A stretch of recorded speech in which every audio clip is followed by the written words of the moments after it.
Olá, sejam bem-vindos a mais um episódio da Robert Half Talks. Eu sou Ana Guimarães, do time de Executive Search na Robert Half. Hoje, eu e o meu colega Miller Gomes temos o prazer de receber Ruth Manos. Obrigada, Miller. Prazer é meu, Ana, de estar aqui na mesa com vocês e trocar um pouquinho de experiência, aprender com vocês. Nossa convidada, Ruth Manos, é advogada, diplomada em liderança feminina pela Escola de Business da Universidade de Yale e mestre em Direito do Trabalho, autora de 9 livros e ainda se prepara para mais um grande lançamento. Ruth, muito obrigada por aceitar o nosso convite. Seja muito bem-vinda a esse nosso episódio. Oi, gente, muito feliz de estar aqui com vocês mais uma vez, né, depois da palestra, e tenho certeza que vai ser uma conversa gostosa daquelas que o tempo passa voando. Com certeza, acho que o tempo vai ser necessário a gente dar uma esticada, dado que a gente tem um monte de assunto aqui. Mas eu já vou começar com uma pergunta: quem cuida de quem cuida? A gente está muito interessado e temos diversas discussões sobre esse tema, e é um tema que você levanta nas suas palestras. Muito se fala em partilha de responsabilidade nos cuidados familiares, domésticos, e é estatístico e universal. As mulheres seguem sendo as protagonistas nessas áreas. Mesmo quem trabalha fora e também cuida da casa, né? Queria saber, Ruth, quem cuida de quem cuida? O que que avançamos e o que podemos ainda conquistar para superar esses desafios? Vocês sabem qual que eu acho que é o maior problema? É que, em geral, nem a gente cuida da gente, né? Nós, enquanto cuidadoras, muitas vezes nem cuidamos de. A gente nem cuida de nós mesmas. Quem nunca ouviu alguém falando, ai, meu check-up tá super atrasado. Nossa, nem sei, a última vez que eu fiz exame de sangue, fiz uma mamografia, fiz o Papa Nicolau, né? Não tem tempo de fazer terapia. E por aí vai. É, eu acho que tem muitos problemas acumulados aí. A gente tem um problema conceitual, né, da gente se colocar no final da fila, vem tudo antes, trabalho vem antes, filho vem antes, casa vem antes, o vazamento da cozinha vem antes, né, o cuidado com os pais, com os idosos vem antes, o cachorro vem antes, porque a gente foi ensinada que a gente tem que ser generosa, que a gente tem que ser eficiente, né, e a gente não foi ensinada que esse cuidado é uma coisa boa. Acho que a gente veio muito, né, aprendendo isso aos poucos. E ainda assim, como eu disse na palestra, acho que ainda confundem muito a gente dizendo que autocuidado é skincare, é ficar passando creme, e não é isso. Então, acho que o primeiro ponto é a gente entender que a gente precisa cuidar de si mesmas, e eu acho que mudar muito a forma, como a gente lida com as nossas famílias, principalmente, na qual os homens precisam ser cuidadores da gente também, e acima de tudo, se vocês simplesmente não derem trabalho, a gente já consegue cuidar muito mais da gente. Se a gente não tiver que ficar atrás do marido com uma foice porque ele não foi no cardiologista depois de ter uma dor no peito, se a gente não tivesse que ficar atrás do marido para falar leva a criança para tomar vacina porque a carteira está atrasada, se a gente tivesse pelo menos uma funcionalidade da família para desbloquear o tempo para a gente cuidar da gente, a gente não está nem pedindo para ninguém ficar atrás da gente perguntando se a gente fez uma mamografia. Se puder, melhor ainda, né? Mas a gente precisa reestruturar tudo isso, porque a conta não está fechando em nenhuma casa. E engraçado, porque quando você fala do skincare e tudo mais, né, a gente está falando de coisas que estão fora do que a gente entende que são as ações que a gente pode ter no dia a dia que permitem um avanço nesse desequilíbrio, né?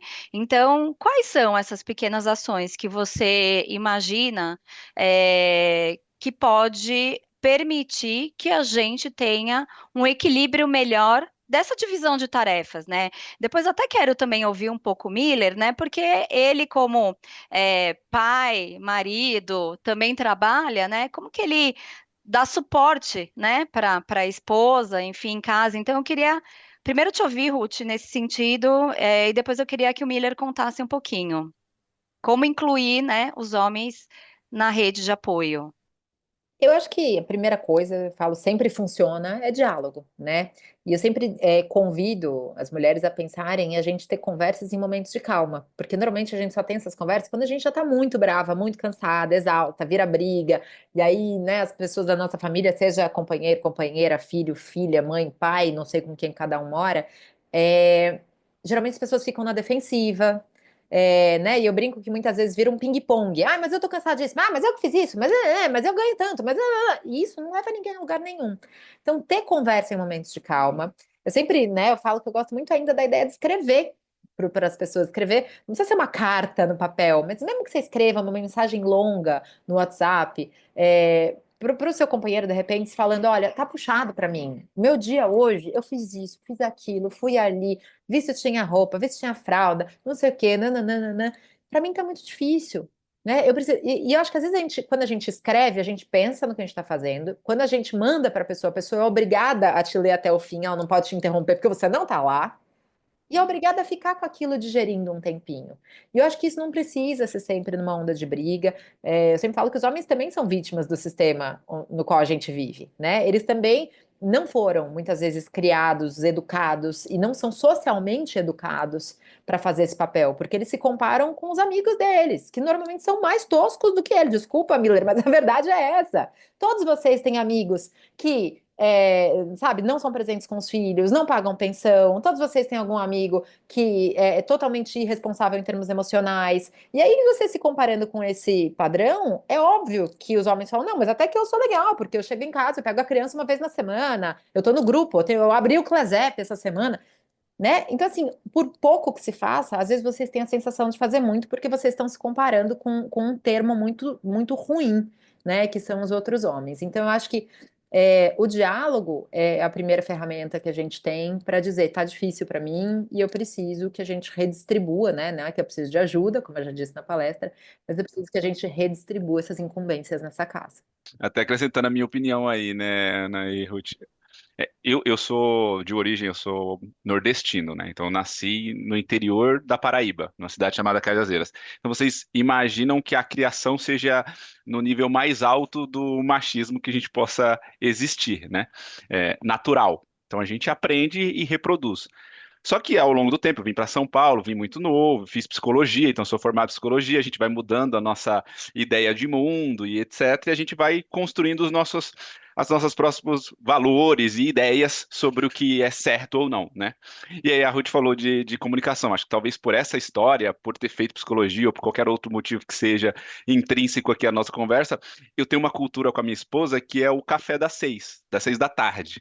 Então, no dia que eu estou de home office, a gente consegue fazer às 6. Mas o dia que eu estou no escritório é às 7, 7:30. Mas a gente para, hoje com o Theo, que é nosso filho, né, tem 1 ano aí, do nosso lado, mas é um momento para a gente conversar. E não só se tiver algum problema, às vezes é como foi teu dia e etc. E a gente ajustar os ponteiros, né? Mas eu queria muito ter a ajuda da Ruth aqui, porque é uma conversa que eu tenho muito com a minha esposa, né? Porque por coincidência do destino, eu conheci um livro que se chama Como Ser uma Família Extraordinária. E eu não vou dar spoiler do livro, mas basicamente é um pai que ele acha que ele é fantástico porque ele faz as coisas em casa. Mas no dia que ele não tem mais a esposa dele junto, ele percebe que ele não era nada disso, porque ele não pensava nas coisas. Então, passa no mercado e compra banana e maçã. Aí chegou em casa, a esposa falou: mas você não trouxe coentro. Pô, mas você não avisou e tal. Mas quem que pensou no que faltava? Quem pensou no que ia ter que cozinhar para poder ter que ir no mercado comprar? Então ele não parava para pensar nisso. Então a gente traz no dia a dia e tenta implementar isso aqui em casa. Mas eu ainda percebo, Ruth, aí eu queria a tua ajuda nesse sentido, que a cobrança aqui em casa é, é da minha esposa com ela mesmo. Então vou dar um exemplo recente. Sábado agora, ela foi fazer um procedimento estético, se cuidar, ela voltou e falou: Nossa, amor, eu me senti culpada fazendo. Aí eu falei: Mas como assim, amor? Ela falou: Não, e eu falei pra minha psicóloga, que ela também faz terapia, né? Eu falei: Nossa, eu me sinto culpada quando eu tô fazendo alguma coisa que é pra mim, me cuidando. E aí a minha psicóloga perguntou: Mas o teu marido, ele solta alguma frase, ele fala alguma coisa que pode ser que você sinta essa culpa? Aí ela falou: Não, muito pelo contrário, meu marido que me empurrou pra eu poder ir fazer e etc. E aí eu fico pensando em como, porque não tem como, a gente pode ter empatia, se imaginar no lugar do outro, mas a gente nunca viveu o que o outro viveu, né? Então, como que eu posso de alguma forma, contribuir para que esse peso, essa culpa seja menor? Alguma ação, e aí fica como dica para todos os homens que estão ouvindo esse podcast também, o que que a gente pode fazer dentro da nossa responsabilidade ou dentro do nosso dia a dia que possa contribuir para que eu fiquei desconfortável quando ela falou que sentia culpa. O que que eu posso fazer para que esse sentimento não seja teu? Como que a gente pode melhorar isso? Então, tô aqui pedindo a tua ajuda, Ruth. Que legal, que legal. E eu me identifico muito com isso, né? Porque eu tenho um marido que é como você, é participativo e que sempre me incentiva muito, do tipo, cara, vai, sei lá, se precisar, tira o fim de semana para trabalhar, né? Eu tô escrevendo um livro novo. Ele fala, não, eu me viro aqui com os meninos. Agora não, porque ele tá fora há 40 dias, né? Mas, em geral, isso funciona assim. Mas tem um fator que vai para muito além da nossa família, né? A gente tem um negócio chamado inconsciente coletivo. A gente tem uma pressão que ela vem de fora, né? Então vem desde o olhar que a gente recebe na rua, desde quando você tá num, né, sei lá, você tá fazendo a unha e alguém te pergunta, mas com quem tá o seu filho, né? E que muitas vezes não é mal intencionado. Mas isso vem de fora, mas a gente passa a ter isso como uma patrulha interna. Então, eu sei perfeitamente isso. Eu lembro é, de que antes mesmo de eu ser mãe, né, quando eu estava no meu primeiro casamento e eu era madrasta da Francisca, que um dia a Vitória, que era a nossa empregada lá em Portugal, ela virou para mim e falou assim: Ruth, eu não vou guardar a sua mala no maleiro, porque eu sei que falta muito pouco para você usar de novo. Porque eu vivia essa vida, assim, eu vinha pra cá, trabalhava, ia pra lá, não sei o quê. E eu lembro que aquela frase, ela ficou pra mim num lugar de dor, sabe? Assim, eu sei que você tá sempre de saída de novo. E eu acho que isso, ninguém tava reclamando, né? Claro que as crianças falam, mas você vai de novo. Meu ex-marido também não reclamava e tal. Mas tem um lugar de uma patrulha nossa que é muito difícil da gente se livrar dela. E aí eu acho que assim, tem uma dica, né, que eu dei e eu repito em relação à palestra, que é tomem muito cuidado com o conteúdo que vocês consomem, sobretudo em rede social. Porque quando você está consumindo o conteúdo daquelas mães, e que acho maravilhoso que tenha várias influenciadoras que não trabalham fora de casa e são mães em tempo integral. Mas você vai se pautar nessa mãe, essa realidade parece com a sua, né? E aí você tem as mães que são bem-sucedidas e maravilhosas, aí você vai comparar o seu corpo com ela, aí você vai comparar a sua forma de vestir o seu filho com a dela. Então, assim, como a gente se intoxica com aquilo que a gente consome. Mas em relação aos maridos, companheiros, pais, o que eu acho que é uma frase que para mim eu andei pensando muito nisso, e por que que na minha relação com meu marido, né, quando ele está em casa e não está viajando na Coreia, é, por que que funciona? Por que que a gente não briga? E tem uma coisa que eu falo, ele se antecipa. E eu acho que essa expressão, se eu pudesse que os homens levassem uma coisa, é se antecipe. Não espera alguém te pedir alguma coisa, porque quando alguém te pediu alguma coisa, é porque você já não tomou iniciativa, né? Não pergunte, você quer que eu coloque a louça na máquina? Coloca a louça na máquina. Não pergunte do tipo, você quer que eu dê banho na criança? Pega a criança no colo e fala, ó, vou tomar banho, fulaninho vai tomar banho comigo, ou vou dar banho no fulano, né? Se você sabe qual é a hora do jantar das crianças, simplesmente vai para a cozinha e executa, né? Eu acho que quando a gente fala em voz alta, você quer que eu faça? Tudo isso vai dando para quem ouve uma sensação de, pode ser, mas você não quer que eu faça? Não, obrigado, mas você não tinha que fazer uma reunião? E quando vocês simplesmente fazem, eu acho que isso muda muito as coisas. Mas isso depende também das mulheres não ficarem numa posição controladora de, mas ele não ia tomar banho agora. Mas ele tinha que comer o brócolis, ele não tinha que comer a cenoura, né? Aí também tem um exercício nosso de entender, e falamos sobre isso na palestra, que é a capacidade de delegar, de entender que uma coisa feita de um jeito diferente do seu não é uma coisa feita de um jeito errado. Então, acho que é tudo isso junto. E eu acho que depois de muitas vezes que uma tarefa é feita por outra pessoa, a gente naturaliza. Então, assim, se todos os dias o pai da criança assume que busca a criança na escola, depois de um tempo essa mulher desbloqueia esse tempo da agenda dela.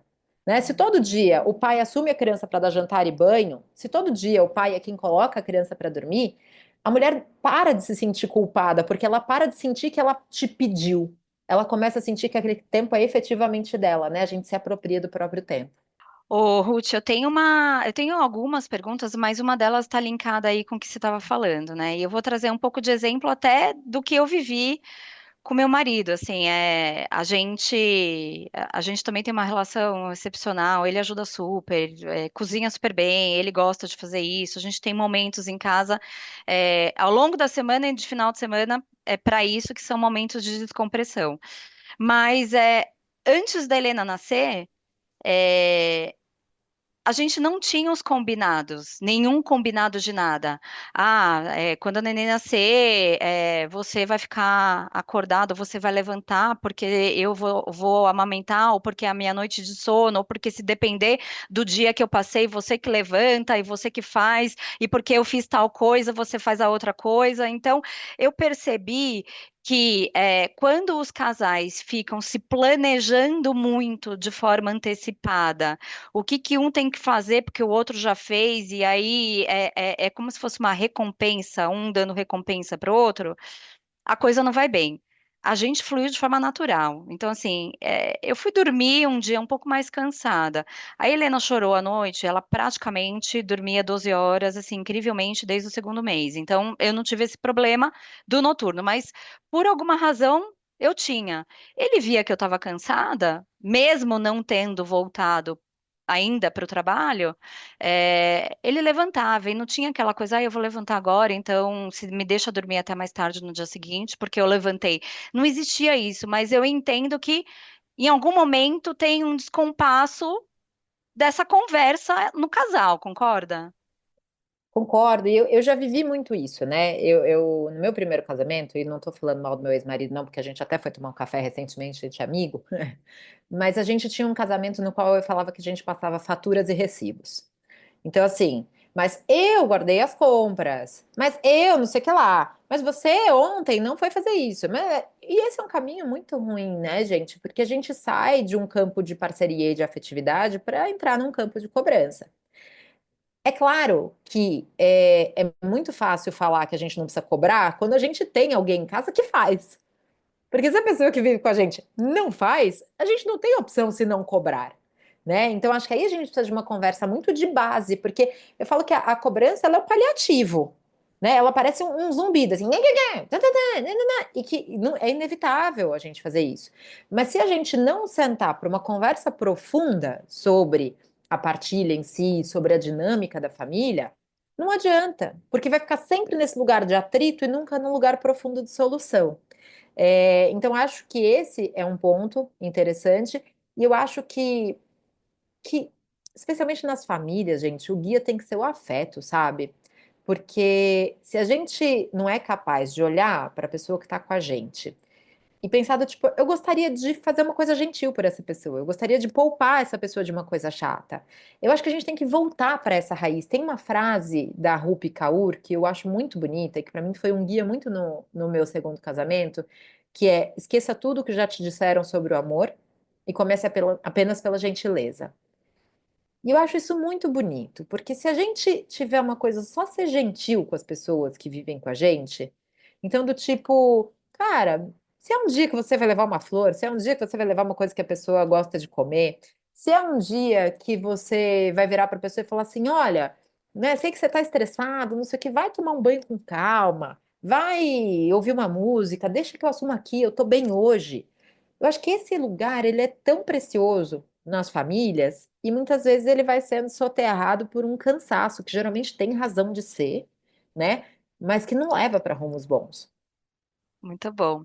E, Ruth, em outras entrevistas, você menciona bastante a questão da dualidade da cobrança, né, que a mulher recebe para ser mãe, e aí, após isso, né, vem a questão da gravidez. E a gravidez, ela, no mercado de trabalho, precisa ser invisível. Eu tive, assim, momentos fantásticos. Eu trabalhei até um dia antes da Helena nascer. é, Consegui comparecer a todas as consultas, compromissos, assim, nunca tive nenhum tipo de problema. Mas a gente percebe que a maioria das mulheres tem uma dificuldade para comparecer às consultas, outros compromissos, né? Como que a gente pode promover um ambiente mais saudável no mercado de trabalho para que a maternidade não seja um tabu? Durante a maternidade e no retorno da licença maternidade também, né? Eu acho que a gente precisa repensar toda a forma que a gente lida com o feminino no ambiente de trabalho. A gente sabe, né, que todo ambiente corporativo ele não foi projetado para mulheres. E isso vai desde, eu falo, desde a temperatura do ar-condicionado, né, que é estipulada por estudos para o conforto do corpo de um homem de 40 anos e 80 quilos, e não para o nosso, por isso todo mundo fica com casaco e tal. Mas são muitas coisas que não foram pensadas para receber uma mulher. E aí eu acho que tem muitos assuntos, é muito interessante como muitos assuntos que envolvem a nossa vida de ser mulher todos os dias, por exemplo, menstruação, por exemplo, cólicas, por exemplo, questões reprodutivas, então, desde um problema com método anticoncepcional até, né, tentativas de engravidar, passando pela gravidez, passando pelo parto, pelo puerpério, chegando à menopausa. São assuntos que são gigantes dentro da vida de uma mulher. Gente, eu sempre falo disso porque é impressionante como a gente vê séries com sangue o tempo todo. Todos nós vemos. A gente vê Game of Thrones, a gente vê Breaking Bad, a gente vê, sei lá, que série que voa sangue pra tudo quanto é lado. E quando a gente vai falar de menstruação, ai, ui, ui, que nojo, não pode falar. Então, assim, vamos começar daí. Se você vê sangue nessas séries, a gente pode falar sobre menstruação. E eu sempre falo que menstruar. É um negócio que a gente naturaliza, mas é tão difícil. Quantas de nós a gente já trabalhou e fez reunião com cólica, né, com dor de barriga que dá no primeiro dia da menstruação, com medo de levantar na hora da cadeira e de ter um vazamento? E por que que isso é invisibilizado se isso está acontecendo todos os dias com dezenas, com centenas de mulheres dentro da empresa? E por que que a gente tem tanto medo de falar isso? Por que que a gente fala que, ai, não, tô com dor de cabeça, tô com resfriado, em vez de falar, eu tô com cólica menstrual? Então, assim, tudo que é relativo ao feminino, né? E acho muito legal o movimento que está tendo de falar sobre menopausa agora, de falar sobre os calores da menopausa. A gente precisa naturalizar isso no ambiente de trabalho. Então, acho que esse é um ponto essencial. Porque se a gente naturaliza falar sobre temas da vida de mulher no ambiente de trabalho, a gente, consequente, naturaliza falar, né, quando for pertinente, falar sobre questões reprodutivas. E aí eu faço um parênteses que eu sempre falo, planejamento familiar não é papo de boteco, né? Perguntar para uma mulher, mas você não quer ter filho? Você não vai ter filho? Gente, isso não se faz. Ponto. Mas é minha... Não se faz. Você não sabe se esse é um tema profundamente sensível. Geralmente é. Geralmente é porque ou essa mulher não sabe se quer ter filhos, e isso é uma questão existencial difícil, que é o livro novo que eu estou escrevendo sobre ter ou não ter filhos, sobre a angústia de ter essa dúvida na vida. Você não sabe se essa mulher está atravessando um problema familiar, né? Porque o marido quer, ela não quer, ou porque ela não tem marido e gostaria de ser mãe, ou porque mil questões. Você não sabe se essa mulher está tentando há anos ser mãe. Você não sabe se essa mulher teve uma gravidez interrompida de forma natural na semana passada. Você não sabe se ela está grávida e, como eu estive na minha gravidez, eu vinha do luto do meu pai muito recente, né? E eu estava grávida e com síndrome do estresse pós-traumático. Então, eu achava que eu ia perder o bebê direto, assim, para mim era um dado adquirido que eu não ia até aquilo até o final. Eu fui contar nas redes sociais que eu estava grávida com 6 meses. Então, esse é um tema sensível sempre, né? As mulheres precisam sentir a vontade para falar sobre isso, mas para elas sentirem a vontade, a gente tem que sentir que o ambiente acolhe o feminino de um modo geral, mas elas não podem se sentir pressionadas a falar sobre isso, né? É uma linha tênue, mas que a gente tem que entender que existe. Não, super. E aí, quando a gente olha para aquela, né, aspas, a mãe tem que dar conta de tudo, né? Ou romantizar aquela questão. A mãe que dá conta de tudo. Eu tenho algumas amigas, enfim, e que elas se sentem assim, né? Que dá conta, que vai, que faz, que planeja, enfim. Você acha que, você acredita que atrapalha, né?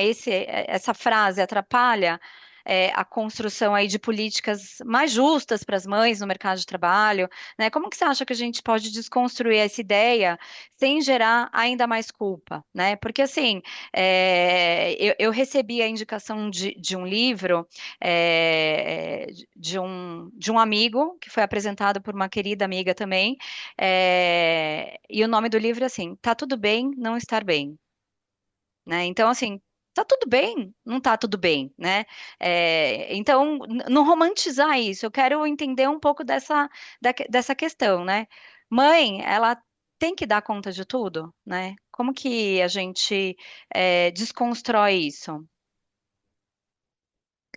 Isso é um tema que dá para a gente ficar. Ainda bem que eu vou voltar para falar de maternidade com vocês com mais calma, porque dá para fazer um tratado sobre isso.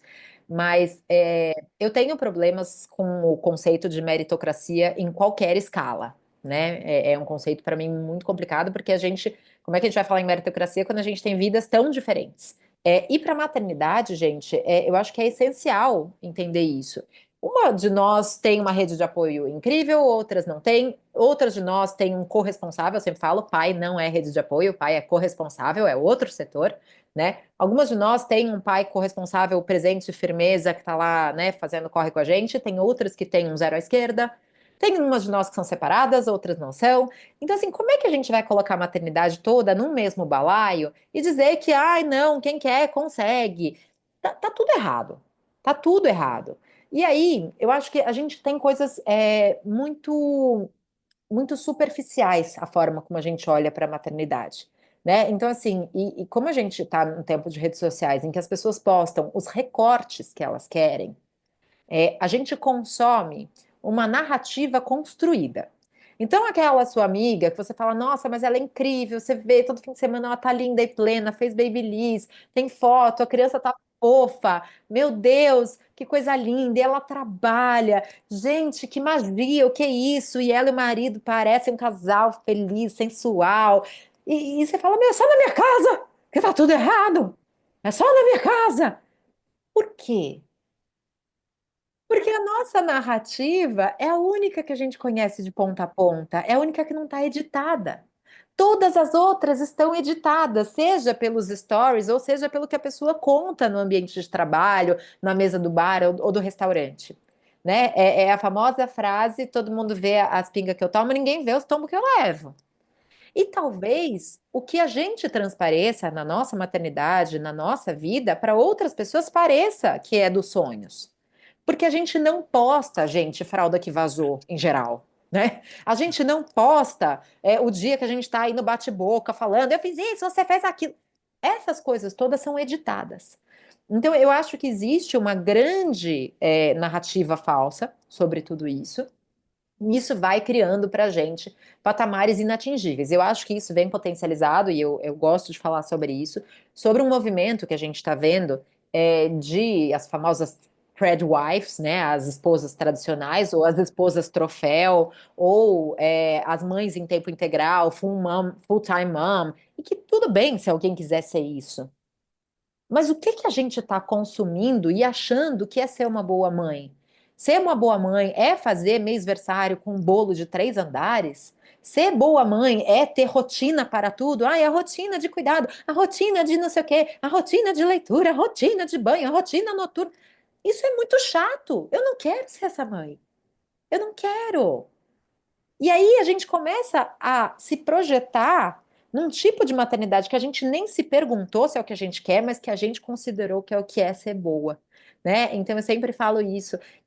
A minha relação com o Joaquim é uma relação muito falha se ela for olhada por essa ótica, porque outro dia meu filho jantou, né, um pedaço de pão e uma fatia de presunto, e eu falei, ah, ele vai tomar mamadeira, tá tudo bem, entendeu? Hoje, para estar aqui gravando com vocês, eu acabei de comer o jantar dele porque eu cheguei atrasada, e eu falei, Deus sabe o que ele jantará, entendeu? A gente vê, a gente descobre. Ela é muito falha por essa vista, né? Meu filho ainda não tomou a vacina da gripe, ai meu Deus. Mas no campo do riso e do afeto, a gente dá risada, né? Ele sabe que eu tô aqui. E o que mais a gente precisa, além de riso, é de presença. E a presença, que nem sempre é o tempo todo que a gente queria dar, mas que muitas vezes né? Eu acho é um clichê, mas é a qualidade do tempo, né? É você saber deixar o celular do lado de fora e ter 10, 15 minutos de atenção plena com uma criança. Exato. E falando de presença e também, né, de exemplo, Ruth, é, eu, ao longo da carreira aqui na Robert, né, nos 17 anos, eu fui me conectando fortemente com líderes mulheres, né? E ao longo desse período, assim, eu tenho algumas que são pessoas que são exemplos de liderança feminina para mim e que viraram inclusive amigas, né? A gente se encontra para almoçar, para tomar café, às vezes a agenda tá muito louca e a gente fica um tempo sem se encontrar, mas quando encontra, assim, é sempre uma delícia, né? E eu percebo que às vezes a falta de exemplo de liderança feminina pode fazer com que líderes mulheres acabam reproduzindo comportamentos naturalizados ao longo do tempo, sobretudo por líderes homens, né? Então, como romper esse ciclo e criar novos padrões de liderança? Isso é super importante, né? Primeiro porque é isso, assim, eu acho que a gente, o espaço que a gente ocupa hoje enquanto mulheres no ambiente de trabalho, ele foi aberto por outras mulheres. Eles foram abertos, se a gente olhar para as gerações, talvez das nossas mães, e quem tem alguma mulher que esteja no mundo corporativo, de alguma forma, uma mulher aí que esteja geralmente acima, né, dos 60 anos, a gente vê que as lideranças que elas representaram foram muito masculinizadas porque era a única forma, né? Não estou falando que são todas, mas de um modo geral, era uma coisa de sobrevivência. Elas não podiam ficar falando sobre maternidade, ai, não tem lugar para amamentar na empresa. Os caras não queriam nem que ela estivesse na cúpula, né? Então, assim, ou elas se rendiam a esse rolê, ou elas não iam durar. Então, assim, elas correram para a gente poder andar. Então, acho que primeiro entender isso, né? Que muitas vezes a gente critica algumas lideranças, né, especialmente mais velhas do que a gente, porque elas não entendem, acolhem e tal, mas elas tiveram que sobreviver nesse lugar. Aí eu acho que a gente passa por uma transição de entender que hoje a gente começa a ter liberdade para falar de outros temas. Mas é fundamental que a gente tenha mulheres nessa posição de liderança para pensar nisso, né? Eu sou muito amiga, até estava feliz que eu vi uma entrevista dela no UOL esses dias, da Nani, que é a CEO da Endemol, né? Que faz os reality shows, MasterChef, Big Brother e tal. E eu nunca esqueço, uma vez, eu sempre conto a história. A Nani chegou no aniversário do meu marido e eu vi que ela estava fora do ar. E aí eu virei e falei, Nani, o que que foi? Que você está preocupada? Aí ela falou assim: é que eu acabei de me tocar que uma das diretoras, sei lá o quê, me falou, Nani, eu vou sair um pouco que eu vou tirar leite. E ela falou: ah, tá bom, vai com calma. Ela é mãe também, falou: fica tranquila. E aí depois ela falou assim: onde ela foi tirar leite? Ela ficou preocupada com isso. Ela falou assim: será que ela tirou leite no carro? Será que ela tirou leite em cima da privada no banheiro? Será que ela precisava de tomada? Será que a bomba ia na tomada? E se você não tiver na liderança alguém que já passou pelo momento de tirar leite do peito na vida, essa pessoa não vai entender que isso é um problema. Então, quando a gente tem essas pessoas na liderança, elas pensam coisas, porque realmente, né, não adianta a gente achar que um homem vai pensar nisso, porque ele nunca viveu. Ele pode perguntar para as pessoas, né, gente, o que que vocês estão precisando? O que que está ruim na empresa? Mas a sensibilidade do lugar é diferente. Assim como, se a gente não tiver pessoas negras na liderança, como é que a gente vai entender se a empresa terceirizada de segurança está tratando as pessoas negras de forma legal, de forma igual ou não? Se a gente não tiver pessoas com deficiência na liderança, como é que a gente vai entender se a acessibilidade da empresa está suficiente? Se a gente não tiver pessoas LGBT na liderança, como é que a gente vai entender se os nossos clientes são respeitosos com a diversidade? Então, assim, essas pessoas precisam estar na cúpula para que a empresa funcione bem. E é isso. E aí, assim, Ana, eu ia conectar esses assuntos e perguntar como que a gente pode trabalhar, porque é muito difícil a gente esperar que aconteça alguma coisa ruim para pensar em como evitar que isso aconteça. É muito dolorido, né? E aí que eu vou trazer o exemplo da minha esposa, de novo. Ano passado, o Theo nasceu ano passado, o Theo é o nosso primeiro filho. E o Theo, ele teve que fazer uma cirurgia dentro da barriga. Então você imagina que abriu a barriga da minha esposa, fez a cirurgia nele, fechou e ela continuou a gestação. E depois teve o parto, ele nasceu e tudo mais. Tudo bem agora, graças a Deus. Mas é comum chegar algum amigo e olhar para minha esposa, principalmente no começo, assim que a gente tinha saído do hospital, e falar: Nossa, Denise é o nome da minha esposa. Nossa, Denise, você tá cansada, né? Aí você fala: ele não sabe a história, ele não viu o filme, não imagina tudo que ela tá passando. E aí, para juntar a minha sogra, a mãe da minha esposa, é acamada e a minha esposa ajuda ela ainda. Então, além de tudo isso com o nosso filho, tinha esse fator. Mas assim, a outra pessoa não sabe o que está acontecendo, só fez um comentário indigesto ali e sem nenhum tipo de tato. Mas isso acontece no mercado de trabalho a todo momento, né?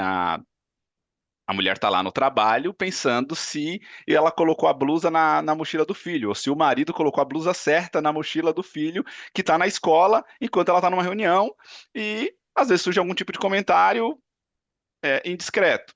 Ou até um comentário se vai ter filho, se não vai, como é que vai fazer para ele ficar na escola depois e você voltar a trabalhar. Vários comentários que a gente sabe que acontece no mercado de trabalho, né, Ruth? Mas a minha pergunta é aqui: como que a gente pode evitar que esses comentários aconteçam sem precisar que eles aconteçam de fato para a gente poder evitá-los? Então, como que a gente pode trabalhar a cultura da empresa para evitar esse tipo de situação constrangedora?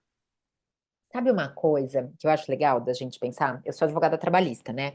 É, e a gente trabalha um pouco no direito, a diferença entre intimidade e privacidade, que é uma coisa que às vezes fica meio confusa pra gente. Então, privacidade é tudo aquilo que a gente não quer que saia do nosso âmbito privado. Então, das paredes da nossa casa. Então, eu vou dar um exemplo bem tosco. Diarreia. Gente, diarreia, você acaba falando com o pessoal da sua casa, nossa, comi uma coisa que não me caiu bem. Você tem Floratil? Você tem um remédio aí? Não sei o quê. Não, traz batata para eu cozinhar, que eu vou comer só batata e arroz. É uma coisa que fica dentro das paredes da casa, né?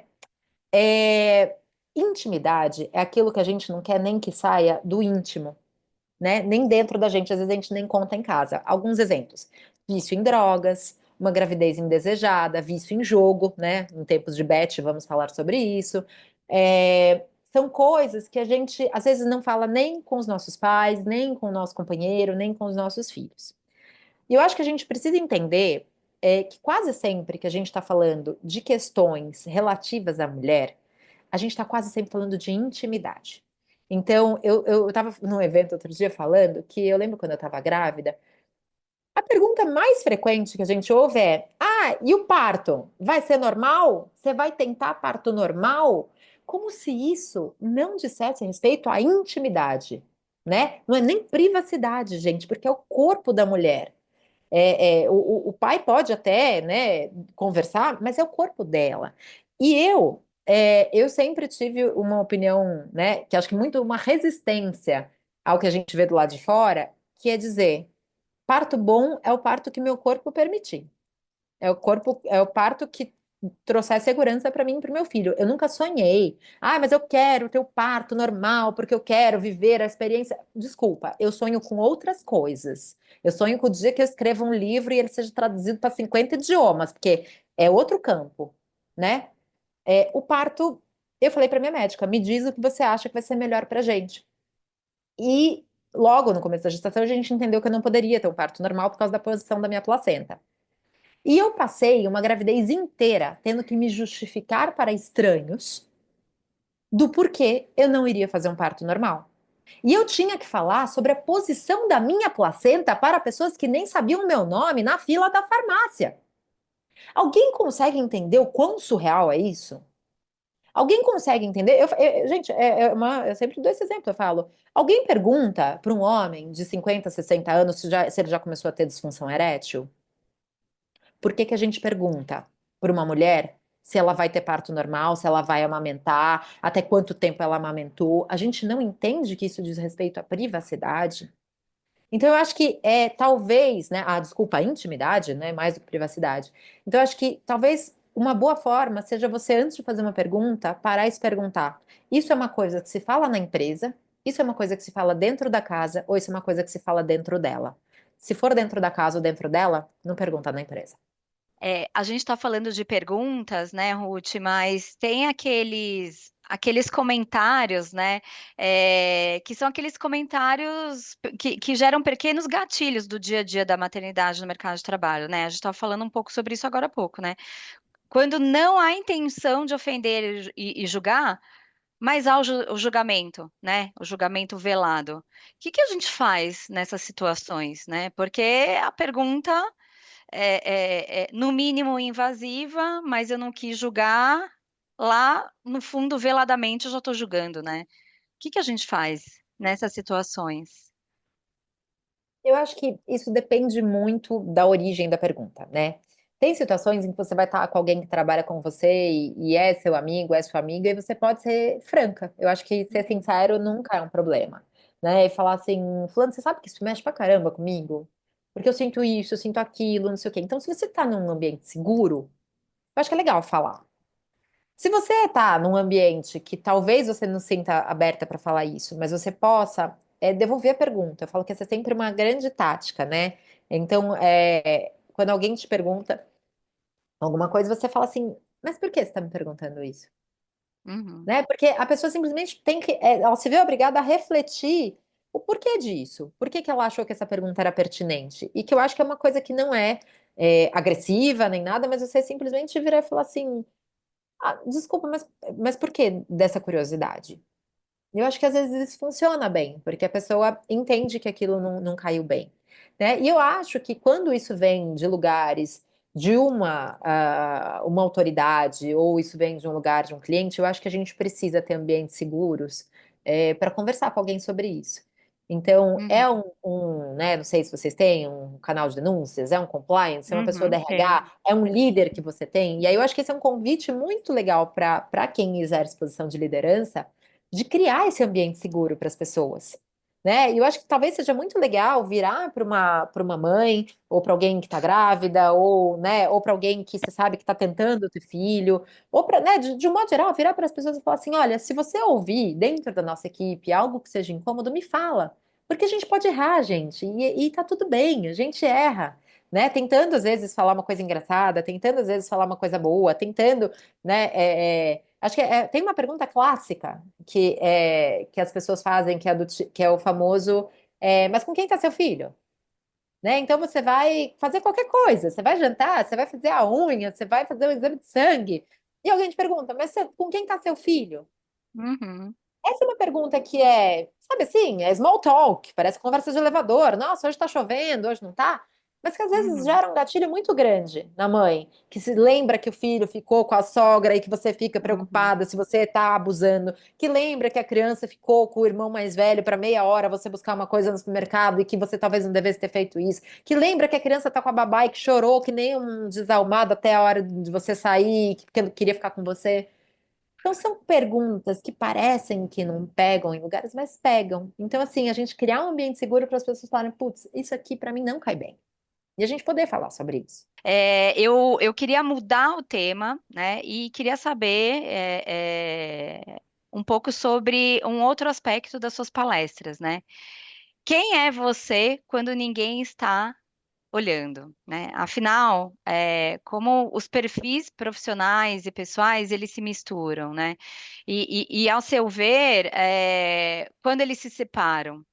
E aí eu já vou engatar em uma outra, porque tem tudo a ver com o nosso ambiente de trabalho, né? A gente que sempre está com foco nos processos seletivos, encontrando pessoas e entrevistando, a gente também gostaria que os candidatos se perguntassem quem eles são quando ninguém está os olhando. Né? Então, como que você explicaria a importância dessa questão do autoconhecimento, né? Então, primeira pergunta um pouco do que a gente, né, os perfis profissionais e pessoais, como se misturam e como a gente, né, quando se separa, e a importância desse autoconhecimento também no ponto de vista, por exemplo, dos candidatos, né? Legal, você sabe que essa é uma palestra nova que a gente desenvolveu no ano passado, muito voltada para compliance, né? Então, muitas vezes é muito difícil você debater compliance, ética, de uma forma que seja leve para as pessoas. Então, a gente criou esse outro produto aí que tem sido muito legal. Porque é muito fácil a gente se comportar de forma ética, né? Quem já ouviu falar da história do anel de Giges? Quem não ouviu, tem até videozinho no YouTube contando, que era o anel que tornava alguém invisível. Eu sempre pergunto, se você puder colocar um anel que te torna invisível, o que que você faria? E todos nós faríamos coisas erradas, gente. Vamos ser sinceros, todos nós. Alguns de nós iam pegar dinheiro no banco, outros iam olhar o celular da companheira do companheiro, outros iam na saída da escola do filho adolescente ver o que que ele está fazendo, outro ia na casa do ex-marido e ia colocar escova de dente na privada. Nenhum de nós ia fazer uma coisa boa se a gente fosse invisível. E eu acho que essa é uma grande reflexão, né, sobre o fato de que a gente se comporta do jeito certo por causa do olhar dos outros e não propriamente por causa dos nossos valores. E E é interessante porque cada um de nós teria uma grande justificativa para fazer uma coisa errada. Eu não duvido disso. Então, assim, não, eu vou pegar dinheiro no banco, mas é porque os bancos são malvados e eu vou distribuir o dinheiro para as pessoas carentes. Mesmo assim, tá errado. Né? Não, mas eu vou na casa do meu ex colocar a escova na privada porque ele fez isso, fez aquilo. Mas tá errado.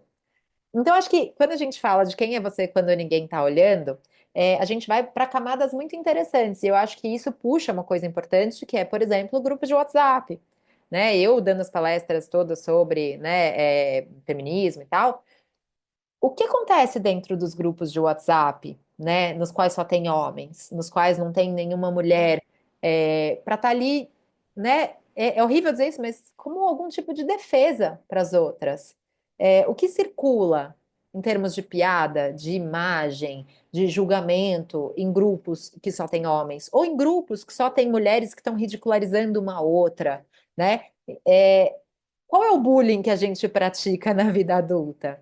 Então, eu acho que é muito legal a gente pensar um pouquinho sobre isso e cada um, de repente, fazer aí o seu mergulho e pensar, cara, o que que eu ia fazer de errado, né? E eu acho que quando a gente está falando aí das pessoas que a gente entrevista, vocês, melhor do que ninguém, sabem aquela velha história do, me fala um defeito seu, eu sou perfeccionista, né? A velha história.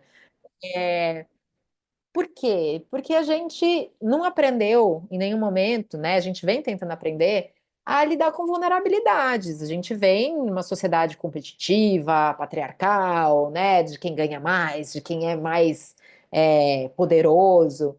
E quando a gente fala, né? Por exemplo, vocês devem conhecer a Brené Brown, que fala muito sobre vulnerabilidade. Quando a gente entende que isso pode ser uma coisa boa, a gente se liberta muito. Então, assim, eu acho que quando a gente entrevista alguém para um emprego e a pessoa talvez diga, eu não sou uma pessoa organizada. Claro, se a pessoa está fazendo um trabalho de repositor no supermercado, talvez não dê muito certo, né? Mas, por exemplo, eu acho que a gente tem que, e eu acho que talvez até um convite para vocês de pensar, esse defeito pode ser um defeito que eu abomino, mas ele afeta esse trabalho? Eu demorei muito tempo para entender que eu sou uma grande criativa e eu não sou uma grande executiva. E tudo bem. E que bom que o meu talento pode estar canalizado em outras coisas. E tem pessoas que, cara, eu sento, executo, eu sou uma máquina, mas não me pede para ter uma ideia, porque eu não gosto de dar ideia, não é meu lugar de conforto. Tem pessoas que vão ter dificuldade de liderar, e que isso pode ser desenvolvido, é claro que sim. Tem pessoas que têm dificuldade de ser lideradas, né? Geralmente homens, vamos falar sobre isso, sobretudo se a liderança for feminina. Tem pessoas, como eu, que têm dificuldade de trabalhar em equipe.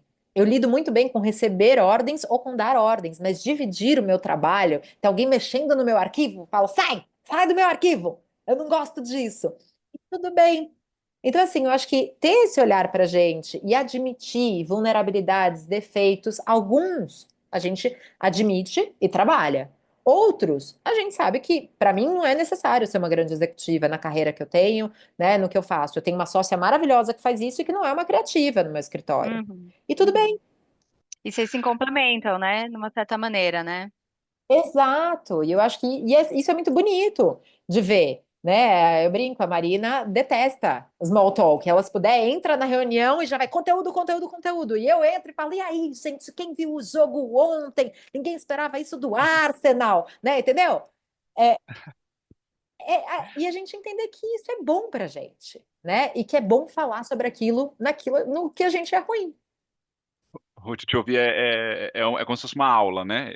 Acho que até o convite para que eu participasse desse podcast hoje é porque eu fiquei muito entusiasmado com o webinar que a gente teve, né? No workshop que você palestrou para a gente. E teve uma frase lá que é assim: a gente não é uma coisa ou outra, a gente está num aquário que esse aquário é aquilo, né? E aqui a gente falou sobre vários temas, mas que todos acabam se entrelaçando em construir um ambiente melhor para todo mundo. Claro que coloquei um foco um pouco maior nas dores que as mulheres sofrem no ambiente de trabalho, mas vamos imaginar aqui uma situação hipotética agora, Ruth. Você tem um espaço de, sei lá, 30 segundos ou de uma frase para a gente colocar na sala do número um de todas as empresas. Vamos imaginar que todo o número um aqui, seja homem ou mulher, está ouvindo nosso podcast agora. E a gente vai colocar uma frase ali que vai nortear a cultura de todas essas empresas, para facilitar tudo que a gente conversou aqui hoje. Que frase, que mensagem, o que que você colocaria para que a gente pudesse construir esse ambiente melhor para todo mundo? Nossa, que difícil. Eu vou falar algumas coisas que me vieram à mente. Eu acho que tem uma frase que eu gosto muito, que eu não sei se eu falei na nossa conversa, mas que todas as pessoas que você encontra no seu dia estão lutando batalhas sobre as quais você não sabe nada. Então seja legal com as pessoas. Essa frase para mim é muito importante. Você cruza com a moça da limpeza, você cruza com uma pessoa que você acha que é muito sua amiga, que você sabe tudo, e a gente não sabe. A gente não sabe quem tem uma mãe acamada, a gente não sabe quem tem um pai que descobriu um tumor, a gente não sabe quem descobriu um nódulo na mama ontem, a gente não sabe quem perdeu um bebê, a gente não sabe, né? Então, acho que partir desse pressuposto é sempre uma coisa muito boa para todos nós. Eu acho que a outra coisa é respeitar a autoridade de outras pessoas. Se você é CEO de uma empresa, você é provavelmente bom em várias coisas. Mas, por exemplo, quando você vai até o banheiro, tem uma pessoa que limpa o banheiro muito melhor do que você faria. E você tem que respeitar o lugar de autoridade dessa pessoa, né? Eu sempre falo isso, quando tem uma mancha lá em casa numa peça de roupa, eu não digo para a Cris como é que ela tira aquela mancha. Eu pergunto para a Cris, Cris, que produto eu compro? O que que eu posso fazer? Por que ela sabe fazer aquilo melhor do que eu? Né? Então, acho que, e talvez esse seja um grande convite para lideranças, especialmente para pessoas muito privilegiadas, de entender que os seus talentos não valem mais do que os talentos dos outros. Você pode ser muito bom em muitas coisas e provavelmente você é muito ruim em outras. E essas coisas não têm menos valor. Eu falo que a gente tem métricas patriarcais do que é sucesso e do que é talento. As nossas métricas, a forma como a gente enxerga o que é sucesso, o que é alguém bem-sucedido, são métricas que estão perfeitamente moldadas por um sistema patriarcal e capitalista, que é quem gera mais dinheiro, quem tem mais poder. E eu me pergunto, quem são as pessoas mais importantes da vida de vocês? Provavelmente não são as pessoas que ganham mais dinheiro e que têm mais poder. São pessoas que exercem talentos e capacidades e competências muito diferentes dessas. E está na hora da gente colocar essas competências como competências essenciais numa empresa. Não é ser assertivo, objetivo, rápido, ter foco. É cuidar de pessoas, é ter paciência, é ser generoso, é ter um olhar, é ter calma. Então, acho que esses valores são os valores que vão levar a gente para um rumo melhor do que esse que a gente está chegando agora. Estamos chegando ao fim desse episódio, mas Ruth, para finalizar, você já escreveu 9 livros e ao longo da sua carreira se prepara para o próximo, que debaterá o eterno dilema sobre ter ou não ter filhos. O que a gente pode esperar desse próximo título? Que tipo de spoiler você pode dar para a gente e que a gente consiga compartilhar aí com os nossos ouvintes? Eu sempre falo que eu fui durante 34 anos uma mulher sem filhos, muito feliz. Muito feliz. E que eu sou há 2 anos uma mãe muito feliz. E que ter filho me fez entender quem quer ter 10 filhos e quem não quer ter nenhum. Então, eu acho que a minha intenção é legitimar muito qualquer decisão, e acolher cada vez mais as mulheres que não querem ter filhos, e acolher cada vez mais as mulheres que querem ser mães felizes, plenas, né, de forma integral, sem ter que ficar fingindo que não é mãe, sem fingir que está preocupada, fugir para ter que levar uma criança no pediatra. Então, eu acho que a tentativa é legitimar muito esses dois lugares. É, e eu acho que a minha tentativa, acima de tudo, é que seja uma forma crítica de pensar a maternidade, porque esse não é um livro só para quem está em dúvida, esse é um livro para ser lido por quem definitivamente não quer filhos, né? Talvez para reforçar essa decisão, porque é difícil pra caramba ter filho. Mas muito para pensar a maternidade crítica também para quem tem filhos, do tipo, caramba, nunca tinha pensado nisso, nunca tinha pensado naquilo. E que, né, aí no campo do sonho, talvez o Miller seja a minha melhor esperança de que os pais, né, de que os homens também leiam isso para pensar um pouco no lugar deles de uma forma que não seja na defensiva, porque eu acho que o grande desafio é esse, as pessoas ficam na defensiva. Mas eu não sou machista, mas eu sou um bom pai, mas eu divido 50%. Tá bom, mas vamos ouvir? Vamos pensar juntos? Será que esses 50% são realmente 50%? Será que você realmente não é machista? Será? Né? Isso vale para todos nós, é o que o Miller trouxe, né? Da frase da Uhum. Júlia que eu usei, que é isso. A gente vive num aquário muito tóxico e todos nós estamos contaminados por ele, né? Lerei, lerei, com certeza. Eu também, com Combinado. certeza.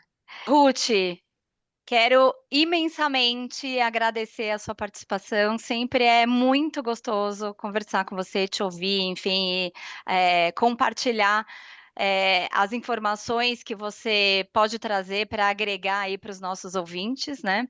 Quero agradecer muito a sua participação, a parceria do Miller aí também foi excelente. E a gente precisa organizar a próxima, né?